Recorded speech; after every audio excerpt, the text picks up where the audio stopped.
n'umukuru w'igihugu n'amashyi menshi n'icyubahiro akwiye. Distinguished guests here present.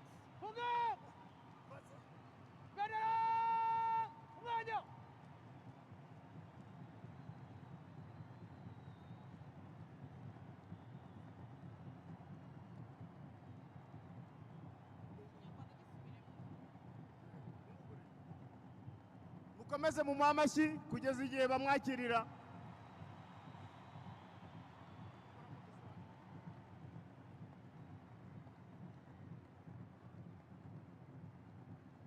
Distinguished guests here present. Please help me welcome our guest of honor, His Excellency the President Paul Kagame, and the First Lady.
Nyakubahwa Perezida wa Repubulika kwa ngabo cy'ingabo z'u Rwanda nakase imbere yanyu katewe n'ingabo z'u Rwanda na polisi y'u Rwanda kageze mu masi wa 12 kagizwe n'amasi wa 12 sina ry'amabere n'itsinda rya muzika kageze 10 ku cyane ifunguye twiteguye kugeza ubu namwe Nyakubahwa Perezida wa Repubulika nitwa Brigade General Frank Mutembe mu izo Karasisi.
Gabiri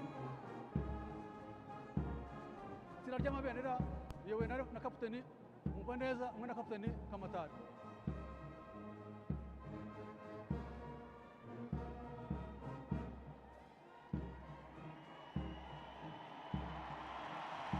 Sirakane yewe na Lieutenant Gabire hamwe na Lieutenant Mutesi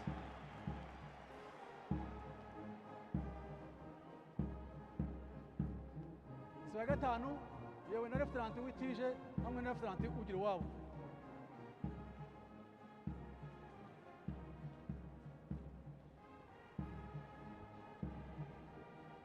Siwa gatandatu iyobowe na Lieutenant Niyonzima hamwe na Lieutenant Habiyaremye. Umwungirije wa kabiri Majoro Mutesi Esther.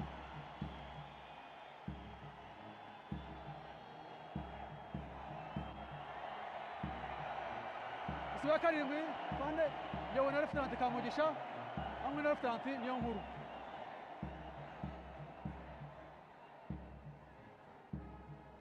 Isibo ya karindwi iyobowe na Lieutenant Tuyisabe hamwe na Lieutenant Habigabwa.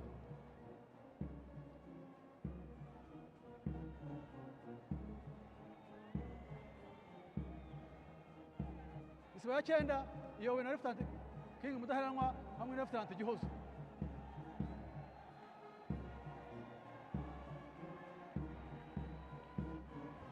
Isibo ya cumi iyobowe na Inspector Polisi Ronald Nyarwaya hamwe na Inspector Polisi Thomas Rwagasore.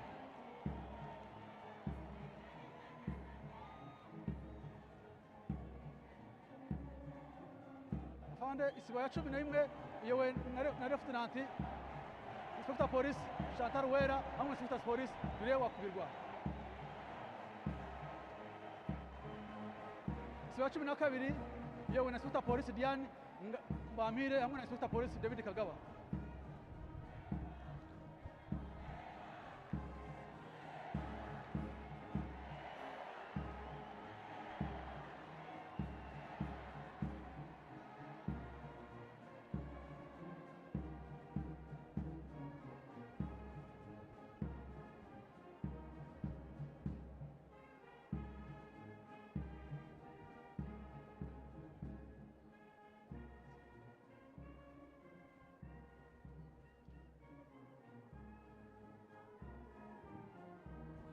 Nyakubahwa Perezida wa Repubulika, itsinda rya muzika riyobowe na Lieutenant Jean Claude Rutanyimana.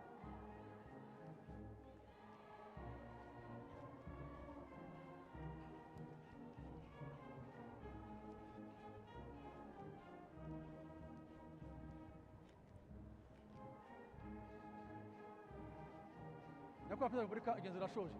Ndagusaba ko ibyiza akarasisi imbere yanyu kwiyereka Nyakubahwa Perezida wa Repubulika.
Please be seated.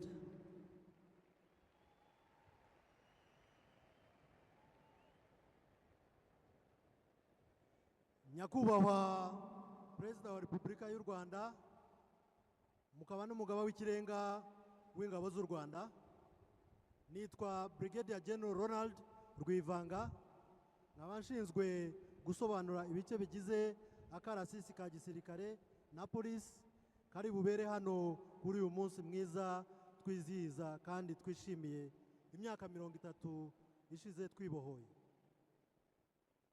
Before we begin the parade march, allow me, Your Excellency, to recognize delegations from different parts of the continent and beyond who have joined us today to celebrate with us the 30th anniversary of our country's liberation. I will respectfully request them to rise for recognition. I will begin with a delegation from Sri Lanka headed by the Chief of Defense Staff of the Sri Lankan Armed Forces, General Saavedra Silva. Please rise for recognition.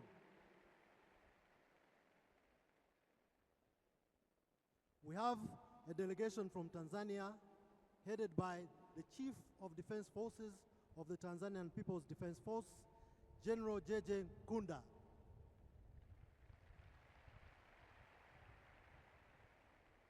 We also have a delegation from Kenya headed by Major General Frederick Luira, Assistant Chief of Defense Staff in charge of operations, planning, doctrine, and training, representing the Chief of Defense Staff. Your Excellency, we also have a delegation from Uganda headed by Major General James Birungi, the Uganda People's Defense Chief of Defense Intelligence and Security, representing the Chief of Defense Force of the UPDF. Thank you very much for attending this event. Akarasisi kagiye gutangira nk'uko mwabyemereye umuyobozi wako, karatangizwa n'itsinda rya muzika. Ndagira ngo nsabe umuyobozi w'akarasisi ko agatangiza. Murakoze nyakubahwa Perezida wa Repubulika. Akarasisi! Funga! Intwaro! Zamura! Itsinda rya muzika! Yerekane!